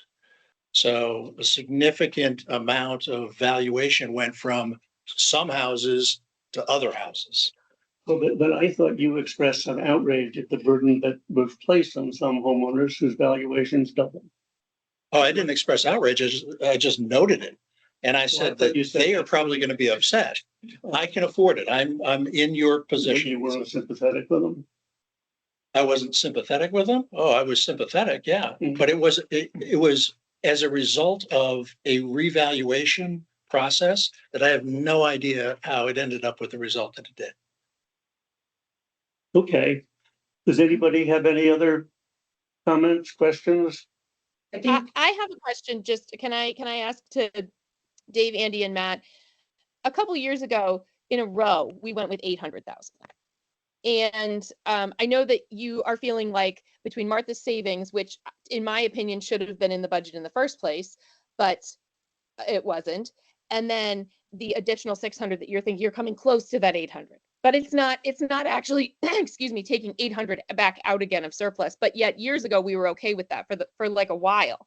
So just what in your opinion has changed that you wouldn't be okay with 800 straight coming out? Because to your point, we're saying $1 million. I sat down and looked at numbers. I looked at what you sent out, Dave. I looked at the historical stuff. And I said, I really feel like $1 million is reasonable. I'm not feeling like I'm like out on a limb here. And it satisfies all of the things that we've discussed. So, I mean, 800 plus the 171 is actually close to $1 million. So I'm just not sure where your reasoning is. And I think that's where I'm struggling. Why was 800,000 good for several years in a row, and then now it's totally off the table? It's like not okay at all. Well, I think it was. But let me segue from that to ask Andy and Dave and Matt whether you would entertain a withdrawal of 800,000 if the other three of us would go along with it. Well, let me answer Anna's question first. I think the stakes have changed. I think the increases we're seeing and are going to see in the next few years are going to be more significant consistently than we've seen in the past. During those years, we were able to, for $600,000 or $800,000, have next to no mill rate increase. I do realize this is a unique year with reval, that to some degree, the cards are all thrown up in the air and they've landed in different places. And I honestly don't know if $200,000 difference or $400,000 difference is going to make that much of a difference to anybody when you spread that out over 5,500 tax bills as individuals. And I understand, BJ, I'm on fixed income now, by the way. Okay. You have to recuse yourself. So, you know, I get it. Increased in value. I just think I'd be concerned, as I said earlier, about, let's say we take $1 million out this year and think we're going to do $1 million next year and 900,000 the year after that. Then what? Well, but And that, you know, that can have a dramatic impact if all of a sudden at any point in that 3-year period, we're not able to take that out because things didn't go as well as we thought they would. We actually used that 800,000 or $1 million that we took from surplus. It actually got spent, which in the past it hasn't. And I think the 802 was during COVID, as I recall, when there was a lot of uncertainty about things. No. Yeah, because. Well, there was 800 in Well, it, 2018 and 2019 and 2021. First year as a select person, we did 800, then next The- year we But did. let me the react 22, to 23 budget Andy's was comments. 600 and then 600. Then it- Andy, you seem to be saying you want to maintain a maximum surplus today so that you can dole it out in the future when otherwise tax rates would go up. So you want to mitigate tax increases in 1 year, in 2 years, and 3 years, which is nice. But then you're in essence holding hostage the taxpayers' money that they were overtaxed to give to us in order to subsidize their tax bill tomorrow. Well, I wouldn't say If the overtaxed. if the tax bill goes, if the expenses go up, if inflation goes up, there are economic problems, yeah, you have to increase the budget and you have to increase the mill rate. I just don't think it's appropriate to withhold too much money because of what might happen. And this year is an extraordinary year. It's extraordinary both in terms of the high school amortization hitting and in terms of the reval hitting a subset of our population really hard. That's not going to happen again next year or the year after that or the year after that. So there should be some stability, but for unforeseen events, which are inherently unpredictable. I just want to say, I don't feel that Old Line Board of Finance has overtaxed our residents. We have always put a budget together that we felt was a solid operating budget. It just so happens that we've collected more revenue than anticipated, and we've spent less money that our boards, commissions, and employees have been very efficient at what they do. And they don't get to May and say, geez, I've got $60,000 left in my budget. I better spend it. Well, So that is why we have never put a budget together saying, let's pad this budget with an extra $300,000 just so we can sock money away into surplus. Have you ever been part of a budget that's done that? we haven't done that, but we have been conservative. And I'm defining conservative as allocating enough money to each of our departments to satisfy their needs and not trying to pare it down to the bone to get a zero balance budget. And because we've done that, the surplus has grown. It's grown from $6 or $8 million 10 years But it has- ago But it to hasn't, $14 million today. So by saying overtax, the real, so what's the purpose? What are the uses you should put tax money? Your annual operations and putting money in the bank for a rainy day, a savings account. So the real debate is how big should that savings account be? Some of us think it should be 13 million, others of us think it should be 14 million. Okay, I think it should be 30%. So you want a number from me, that's what I think it should be. well, 30%, you can take $800,000 out, I think. No, I thought it said 578. Oh, maybe you're right. So even the 600 puts it a little bit below 30%. Okay, But that, Well, was that number the most updated number? I'm sorry, was that, I feel like you did that earlier today. We just took some stuff out. Did that include the 171 coming out? Probably not. No, So I Because think the you could budget actually add changes. a little more to that. The 171 over $42 Because- million is not gonna move it that much, I don't Right. think. no, but it would at least But it give me gets it some close to comfort 800. that an $800,000 withdrawal was closer to the million. Yeah, I mean, the argument goes both ways for the amount and its materiality. Matt might be trying to say something. Matt? were you trying to talk? Yeah, thank you. Thanks, guys. So just a couple of comments. Mike's at 700. Go ahead. Say again. Just a couple comments. First of all, I feel strongly like as the board, we should try and come up with a solution. I don't think it's great for the town necessarily that we're gonna, present all these different options. I don't know if that's gonna be the most productive thing. I mean, can we, well, I don't know, would people entertain, like, maybe I have to put the proposal out there, but like if we get to 700,000, are we getting like in the ballpark where everybody's comfortable with the number, or is that just off the table? Because I think it'd be good if we could finish this thing, we could find a solution. I don't know what the magic number is, but Why I think don't you make a Go ahead. motion and find out the magic number? okay. I will.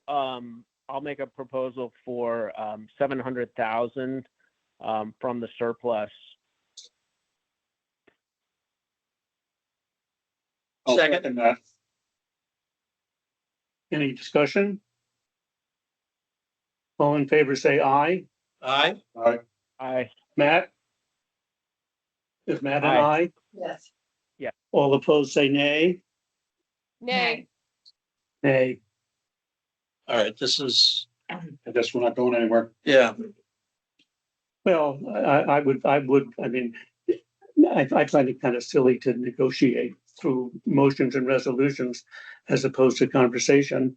well, you said I $1 million personally- is your minimum. we've been Well, I conversing changed for my 2 mind with hours and Andy's we point haven't about the 171. I would go with 800. Is there something else we could throw into the mix if we increase the collection rate percentage? Would that be a wise thing to do? Because that would help knock down the mill. Well, but you're right. I don't, that's just kind of monkeying with the You figures. mentioned we usually over But collect. that's one of the reasons why We're we at tend to have a 98.5 right surplus. now, right? We're at 8.5 first. So our revenues come in over our budget in part because they We're at exceed that 98.5 collection right rate. now, Yes, Yeah. because I That would help. mentioned about going. So Reduce that. Fred, I did some just rough math on that over the last week and adding 0.25 to the collection rate, so upping it to 98.75 when we usually get 99.1 something. This is with last week's numbers without the 171. Decrease the mill rate 0.05. So I don't It would, quite yeah, it have, would I be don't that. have the percentage. What does that do for your revenue increase, though? That's the easier way to think about it. Right. Increase revenue.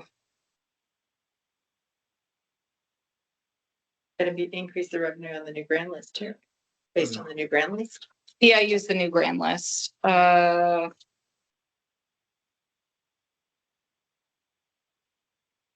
That's the grand list. Well, when you're increase- calculating that. I don't think that I would be super supportive of raising our assumption. Anyway, Only because. We've done it in the past. Yeah. We did it It's last the year. Conservatism of the budget. We budget revenues conservatively and we budget expenditures. I think we've only done it twice since I think it was 98% when I It used came to on be board 20 years ago, and we went to 98.25, then 98.5. And I think we only did that last year. You went to Let me- 1995 when the year I got here in January 23. 2 years So, ago. so Let me say that I think Matt is right in terms of the board and the town. Certainly me personally, I would love to get this decided rather than to have a debate at the public hearing. So let me suggest that somebody put 800,000 on the floor and see if we can get that passed. I'll move 800,000. Second. Okay, 800,000 is made and seconded. Any discussion? All in favor, say aye. Aye. Aye. Aye. All opposed, say nay. Nay. No, one nay. One May. Huh? One It nay. does pass. One nay, but it passes. Oh, Anna was a nay. Anna's a nay. Well, thank you all. I haven't been in a business negotiation like this for some time. But I think. It was very it's not- French. it's Our not- side I moved mean, and moved and it's sort of moved. You guys definition kept of a moving the good other way. negotiation is both sides walk away unhappy. So, What is next on this agenda? I think it's better to go with an agreement than to fall over a couple hundred. Yeah. That's right, it's our job. And Matt, thank you for the suggestion of the timing. I think this was the right forum to I think resolve it. so. It would- This party. It would not reflect well on the Board of Finance. I mean, I started it would be changing difficult to numbers. explain the reasons why we just don't take $2 million out of surplus. Yeah. To soften the burden. Right now, because we all sit around at what, Well, but there, 20 Board of Right. Finance meetings a year. but there's a price, there's a dollar immediacy to money. When somebody has to pay $1 tomorrow, that's much more important to them than paying it 2 or 3 or saving $1 2 or 3 years from now. So I just think the overwhelming majority would be, take 14 million out of surplus. What do I care what happens Right. tomorrow? Right. And that would be a chaotic, A donut today or 10 in 2 weeks. I did start changing numbers, so it might be like a 0.01 off. but just I wanted to got just circulate. approximately a 16.23. That's approximately. Like I said, Okay, it could be I started changing the numbers to the other number, so it's halfway in between. Yeah, Um, because tonight, take your time to make sure that's Okay. right. and what I would like you to do, Anita, which I know you'll do anyway, is just put together the final I'll budget do that and send it out. with the numbers and then put together one of your spreadsheets showing the impact of an $800,000 withdrawal on the mill rate. Okay. Thank But you. that would represent about 4.5% increase compared to last year's 5. Well, Fred's 5. We'll ask people. I mean, when you look at the increases in the So now, expenditures are of you Region gonna 18 and the Go town. the 2 out or And you nearby want only towns as 1 well. out, like you normally go. You normally do 10%. like 24.4, so are you gonna do it at a 16.2 because it's 16.23? Or are you gonna actually go to the 16.23? And keep it at the full amount? I'm sorry, say that again? Since I've been here, it always goes to like the 10th. You always go, if it's a 24.41, you go 24.4.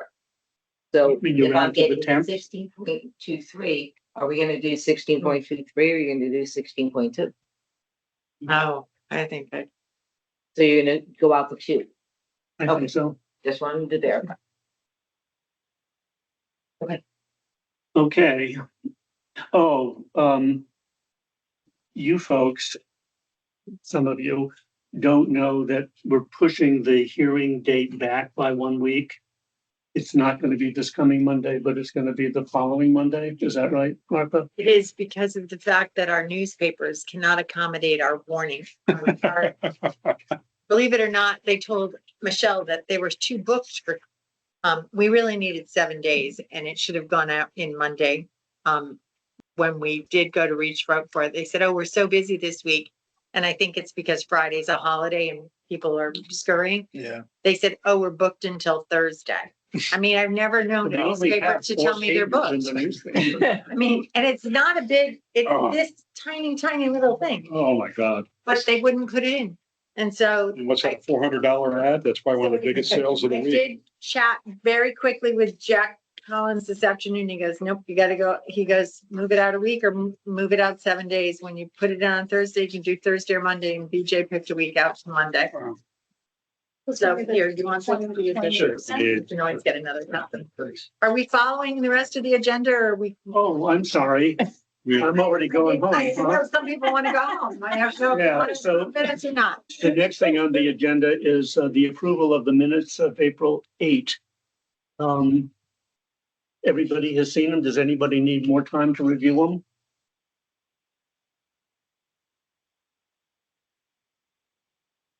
Raise your hand if you want more time. I'll make a motion to approve the minutes from the 8th. Just to Second. get it going on the table and Okay, Andy first, Dave second. Any discussion, comments, changes? Anybody on the distant? Any comments? Settlement. Yeah, No, none. okay, no further discussion. I'll call for a vote. All in favor, say aye. Aye. All opposed, say nay. Any opposed, say nay. Any abstentions? Motion passes. Thank you. Okay, now we have other business. You have like 20 or 30 minutes. You want to tell us about stuff, Mark? Yes. Michelle, now I'm sitting here going, oh, I said to Michelle, put this, maybe we should put this on the agenda. And you said you want it to go under your own other business, or do you just want to tell them? And you remember? I'll just tell you that I had an interesting meeting. I can't remember when I told you this because, but I did have an interesting meeting down at White Sands Beach, another sort of sluiceway issue on another beach. It is on the, if you're looking at the gazebo, it's to the left. It's part of that marshland restoration project. I don't know what happened in the 1950s, but somebody put in some kind of a drainage system and it goes out to a cement box on a beach, which is buried in the ground underneath someone's property. That has become Vetted. broken in a sense, and it goes out through a pipe to the beach. We had a meeting with Deep. There were like, I don't know, 13 people from Deep that came for a walk about. And Rachel Gaudio was amongst them. So that was nice. And we looked at the situation. We watched it drain. They're going to do a temporary fix for the summer before May 15th. They're putting it into an express mode and they'll do that. Ed has been going down and digging out. And he says he's putting a lot of wear and tear on his backhoe. But I said to him, I could go back with a shovel. He goes, no, I don't think that's a good idea. But we really and truly, our flood and erosion board is really looking at all these things, but there's also the Mile Creek, which also comes out near Sandpiper Lane. That's another area that's supposed to get cleaned out periodically. And someone actually had reached out to Tim and then Tim forwarded it to me because she said, what's the deal? I'm glad I wasn't here in the 1950s and 60s when people thought these were a good idea or how they designed these little outfalls, but they're becoming problematic because as the sea level rises and the tides change, the sand is now drifting into them and is clogging them at every high tide. And this is a serious situation, which there are grants for, and we will attempt to get them. unanticipated expenses. So I don't know, but I'm going to tell you, you go there and, the person who's two streets back from that house, because the pipe clogs, the marshland rises and he gets 18 inches in his garage. And then he said, in 2 hours, if you clear the pipe, in an hour and a half, my garage is empty. And there were significant high tides in the last few days. I must have been full moon or something. I mean, I drove over the Black Hall River and Yeah. you could not see any marsh grass. Mhm. And the other thing is the Phragmites. I mean, the Phragmites in that marsh is eating it up. Yeah. And they're gonna go in, they're gonna clean the 4 drain ports, they call them, in the marsh. I said, can we do something about the Phragmites? The marsh is actually privately owned. So we have to reach out to that homeowner and talk to them about Phragmites and trying to cut them down and do something about it. But Well, 13 deep folks, it's on their radar, unfortunately. well, that's because I wrote a letter. So, Oh, but that's one of our little histories of. your staff. But if any of you know from 1950s, if you were here back then, please let me know who decided that this was the idea. We're Straight Vic- pipe into the sound. Vicky is doing some research to look back into Board of Selectmen minutes to see if she can find out. There may not have been any regulation. Deep might have had nothing to do with it. They did Yeah, have, Clean Air and Water Act was 1971, right? they did, they'll have something in 1998, they did the marshland restoration. Right. And they did connect their pipe up under the road to the drainage system, which goes through this private property owner's property. So, So it's their fault. well, I would like to say that it's part of their, I know what they're gonna try to do. But I'm gonna try to find some history lessons to say. Yeah. No, Martha, is this runoff from 156 or is this runoff from town roads? that is the other point. It's running off from 156 that fills up the marsh. So we told them that's part of their problem too. They're gonna have to go to DOT and talk about changing the drainage and where it goes because it's going into the marshland, which Yeah. doesn't help. But maybe someday you'd like to do a nice summer day. We'll do a Board of Finance meeting down at the beach and we'll do a walkthrough, In the gazebo. which won't move. Need a motion to adjourn, There's public Public comment. comment. huh? Oh, public comment. We don't have any public. Well, Oh, maybe we do. Anybody remotely tuned in who would like to comment? We see Rachel, we see a Marie. Anybody want to comment? A 757 number? twice. Oh, that's That's not. Who's the 860 number? Anybody? Speak now or forever hold your peace. We need a motion to adjourn, I guess. Okay, motion to adjourn. So moved. Second. We're done. Thank you.